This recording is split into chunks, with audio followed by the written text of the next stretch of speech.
Hi, beautiful people. How are you doing? All right, so welcome to today's podcast, and I'm super excited to have you here. All right, so this the title of this podcast is productivity, and actually that was put there for search engine optimization (SEO), so that people can get to see this. If I put the original title that I intended, people might not really search. It would just be shares and reshares that would actually push it. But yeah, it's still under productivity, but productivity semicolon or colon die for something greater than live for nothing. Die for something greater than, so to die for something is greater and better than for you to live for nothing. To die for something is greater and better than for you to live for nothing. When I was growing up, I heard the story of Nelson Mandela, and the question in my heart was, who sent him? Who sent him message? Do you know how I've forgotten how many years, but do you know how long they jailed the man? Do you know how long he was in prison? And I heard he actually didn't spend too much time with his wife after he married. I'm like, who sends this man message? Because why do you want to waste your life? And yes, he was impactful. Yes, in fact, to generations to come, very impactful. But I didn't quite get it. Who sent him? Why did he do that? Do people have such heart that they would prefer to stay in prison for years than to stay outside of prison and not do anything about the situation on ground? Do we still have such mindsets today?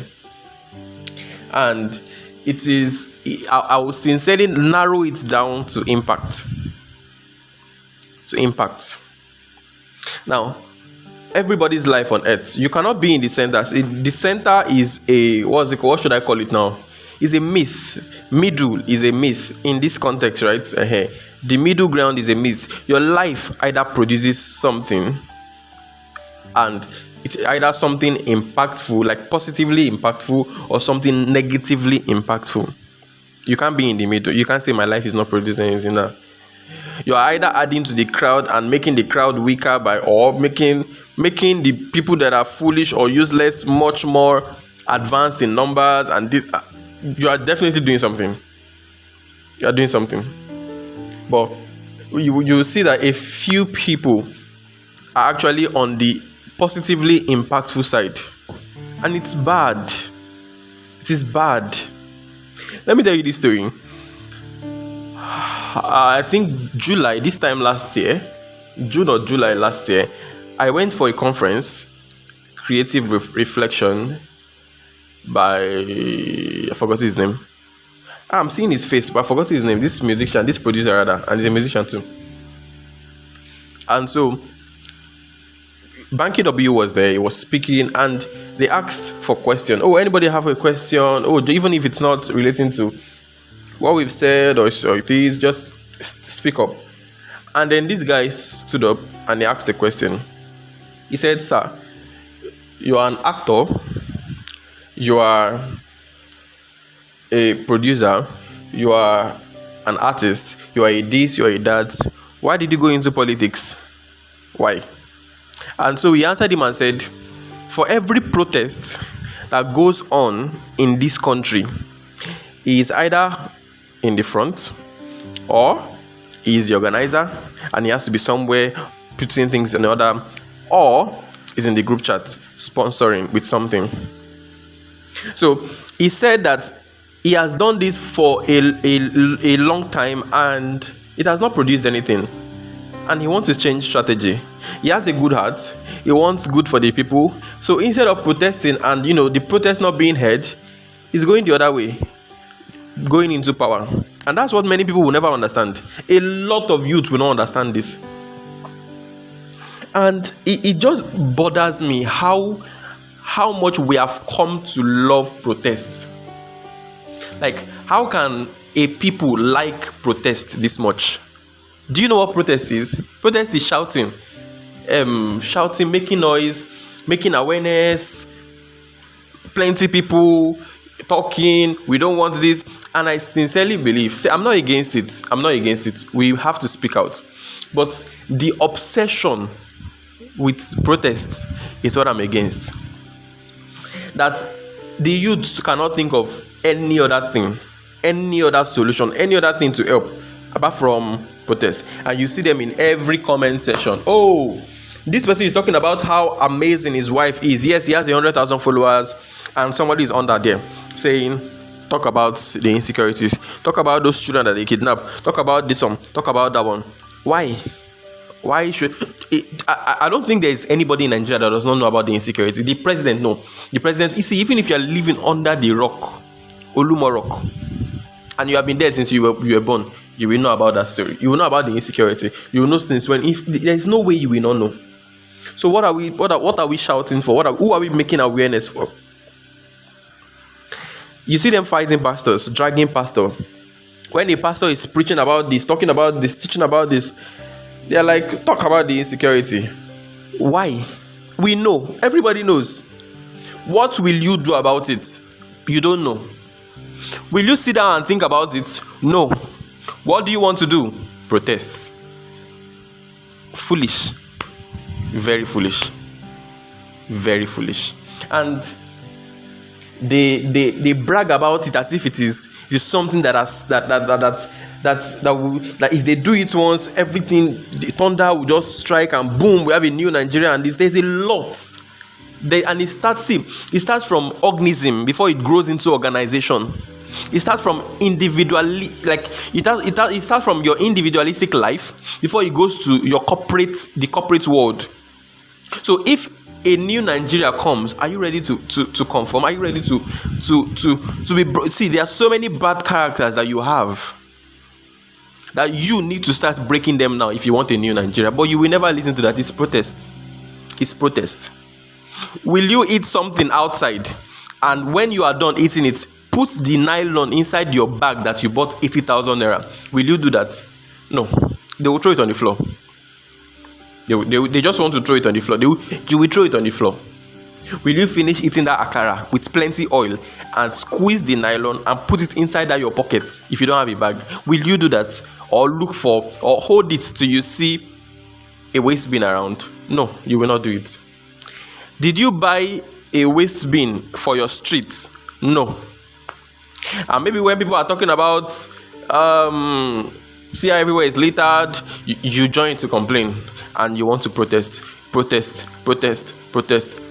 it starts from organism before it grows into organization. So I promise you, yes, awareness has gone around. We don't need to do any protest for anybody again. They know. They are fully aware. They know. I'm telling you on their behalf. I beg you. They know. So what else are you going to do? Will you still be going around comments, talking this, talking that, doing this, doing that? No. Find something to do. Impact in your own little way is what is required of you. In your own little way. Some people have not done anything. Oh, they say they don't have the influence. That's why they are always in every celebrity's comment telling them to post about this. Start it. That's where your impact will come from. That's where your influence will come from. You start getting 200 views. You start growing to 10,000 views, and so on and so forth. That's how growth comes. Not sitting down waiting for people to do it for you. No, it doesn't work that way. So there has to be a change of strategy. There has to be a change. There has to be a reorientation. That an impactful life is better than a not so, let's say not so, or a useless life. Let's just put it that way. An impactful life is better than a useless life. And we must put in the work to make sure that our life is even impactful. See, I listened to a podcast and I heard this man say something, Pastor Jimmy, on the Classified podcast. He said that he said our life is made for impact. Yes, that's one of our purposes. Impact. If you follow Glomilone, you know this. Our mind is made up our life is made for impact. And so, even in death, we will see impact. Our skin, our body will decay when we are dead. It will decay and it will feed the ground nutrients so that anything you plant around grows. The ground will be full of nutrients. And so he said something. He said, people that are not impactful, I'm just trying to paraphrase or put it in another way. They will be more. Some people will be much more impactful in their deaths than while they are alive. They will be much more impactful in their deaths, like when they are dead, than when they are alive. That's a horrible life to live. That's a horrible life to live. A horrible life to live. Why allow your deaths? Why be more impactful in your death than while you are alive? Because, see, whether you like it or not, you will impact, because that was what you were made for. And some people have not come to terms. They have not come to terms with that realization. They don't want to hear it. They don't even want to believe it. Oh, I didn't come to live anybody's life. Oh, I must enjoy my own life. Yes, enjoy your life, but also impact somebody's life. Do something. Let your life produce. Let your life produce. Now, let me tell you this other story. I told somebody, and I said, I explained how that a child, or let me put it in context, a Nigerian child goes to learn a skill, and he learns the skill, or let's say he finishes his studies in school, and maybe after learning the skill, he just comes back and tells his parents, okay, I need 200,000 naira to get a laptop so I can advance in this and this. And then they're like, oh, I'm sorry, we don't have the money. Don't worry, God will provide, and this. And if that child 2 weeks later has a liver or a kidney problem, you have to listen in context now. If that child has a liver problem and they need 15 million naira, I promise you they will source for that money. They will source for the money. They will go and look for it. They will look for it. And it just shows you how that we prioritize life, useless life, over impactful life. How that you are happy seeing your child, even though he is alive, but even though he is not doing anything with his life, even though he is not thinking about anything, even though he is just living anyhow, do this, nothing about his life, you are happy that, oh, thank God he is still alive, than watching him do something with that life. I continued the story. I said, if that child gets well, after they've paid the 15 million naira, if that child gets well, let's say 2 months, 3 months later, he now asks for 200,000 naira again. Do you know what they will do? They will so scold the child, because what do you mean? We spent this money, we have not recovered this, that. So they are just saying, stay. It's better for us to see you, even if you are useless, but it's better for us to see that you are alive and well and breathing.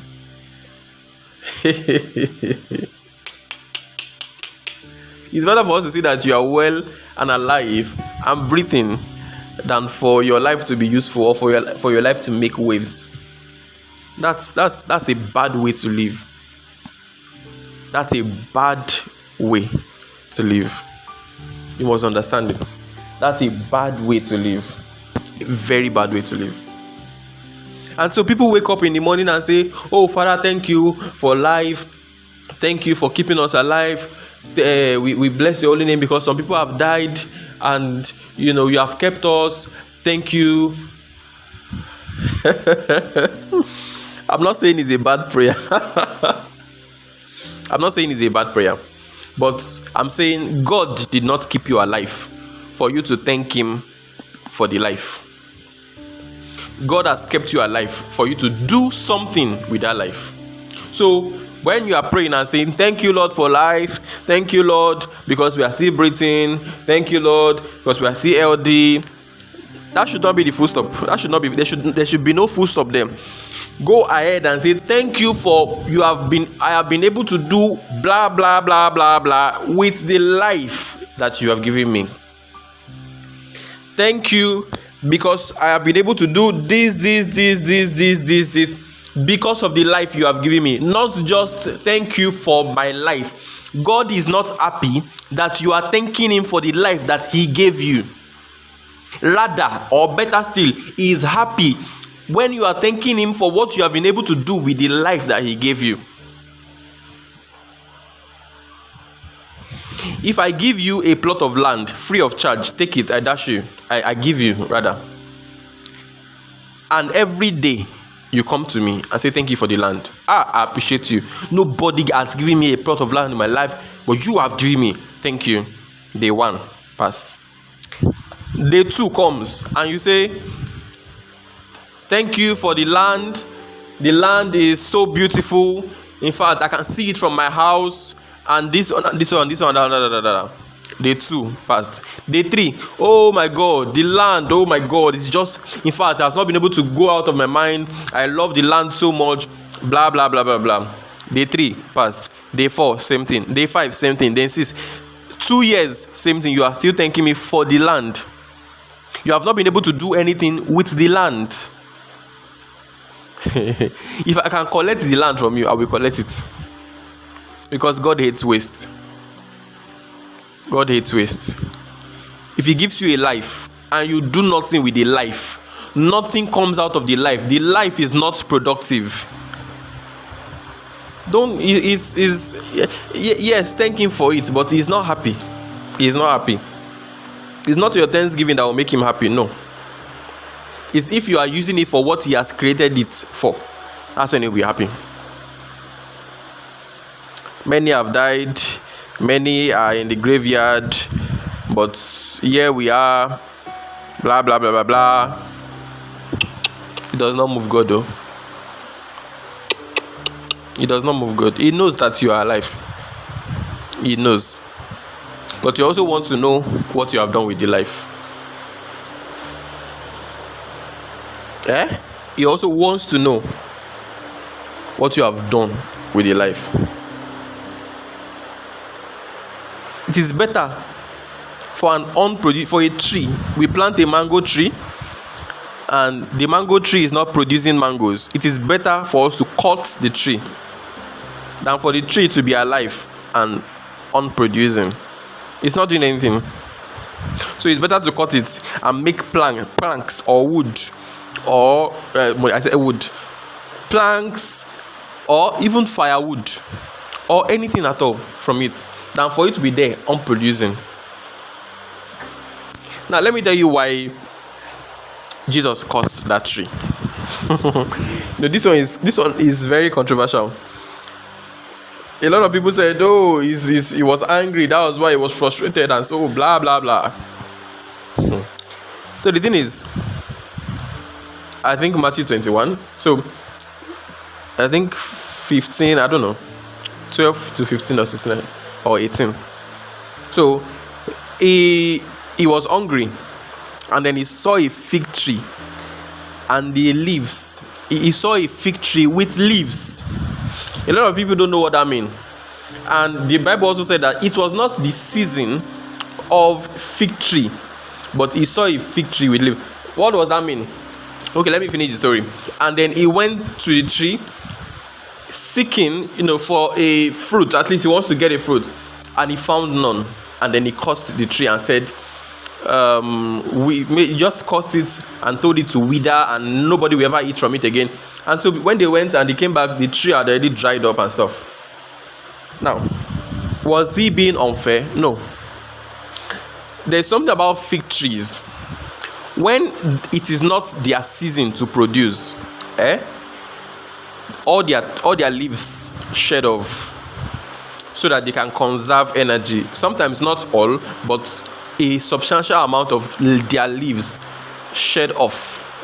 so that they can conserve energy, so that it will not put energy into making the leaves green and all of this. But this one, it is not in the season of it. It is not in the season to produce, but it has leaves, and the leaves were fresh. Well, read other translations. The leaves were fresh. Do you know what that means? It means other trees don't have leaf because they have shed it off because they want to keep energy.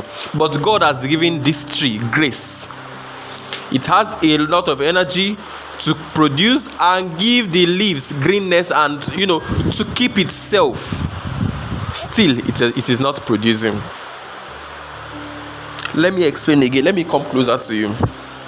I don't know how I'm doing this. I can edit it and just let me go back. Oh my God. So I said, fig trees, they shed off their leaves. Their leaves fall down. They remove their leaf by themselves when it is not their season to produce. So I will put an image, don't worry, so that they can save energy. Now, this one has the leaves on, all of the leaves.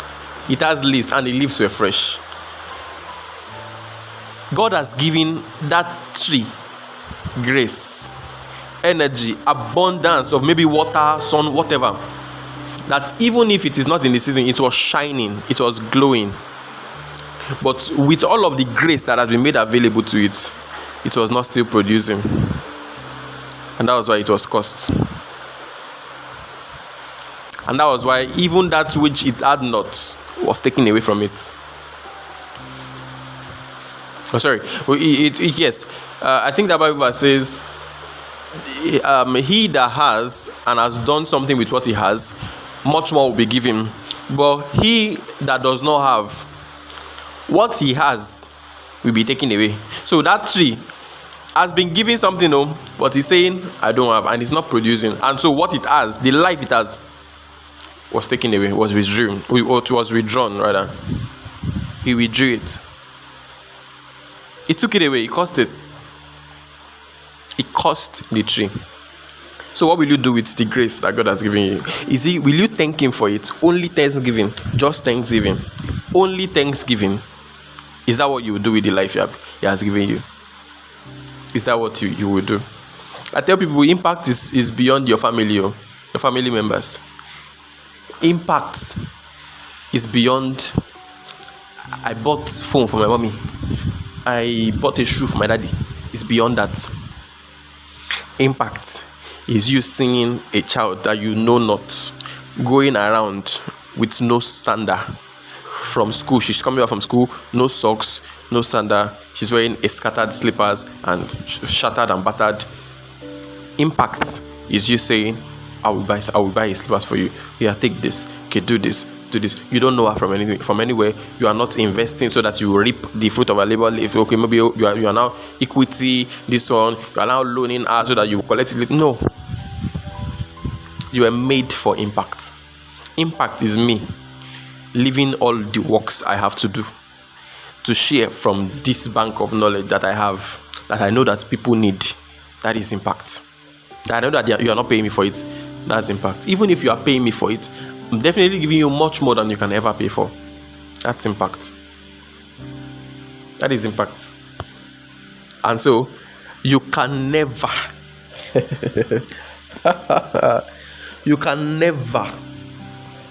do anything against me but for me. Those that their lives have meaning are those that are impactful. Those that their life are being fulfilled are those who are impactful. Are those who are doing something with what God has given them, not just thanking him for it. Thanking him for it is good, but it should not end there. It does not end there. It cannot end there. It should never end there.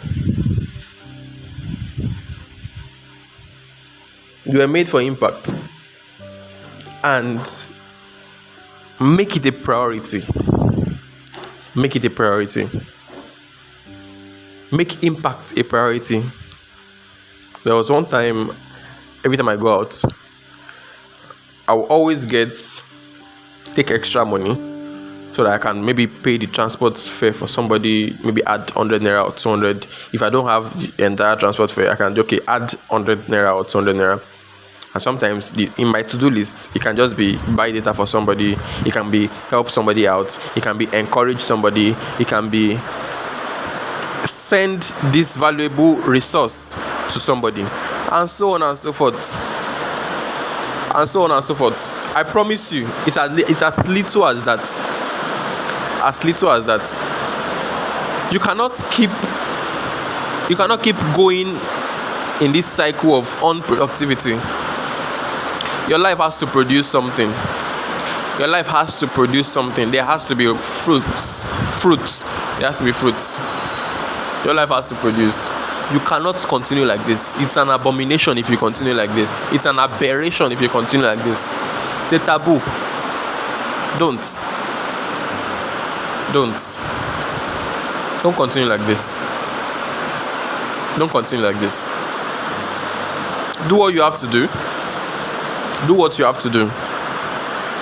Do what you have to do. And if you are in that shoe where your parents will gladly pay for your health fee or whatever, then pay for something that would help you be impactful, help you do something worthwhile with your life, and this and this and that and that. You need to break out though. I'm not saying break out of the house or disown them. No. You need to break out of it. First of all, don't learn it. Shut your mind to that mindset. Shut your mind to it so that you don't take it in and replicate it. That's number one. Number two, find other people. There are people who are ready and willing to impact. Did you know there are people who have the resources that you need, but they want to know that they can trust you before they put it in your hands. They want to know if you are committed, if you are doing what you are supposed to do, if you are doing this, if you are doing that, if you will not change if we give you this. Reach out. There's something called proposal. Reach out.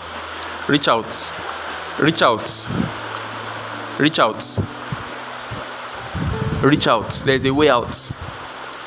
Do you understand? So I hope you see clearly now, and I hope you see that. Hey, I said, I hope you see clearly now. God, I beg. I hope you see that dying for something is better than living for nothing. A lot of people are living for nothing. I'm not saying you should go and tell them to die. No. But preach the good news of impact. They can start doing something. You can start doing something.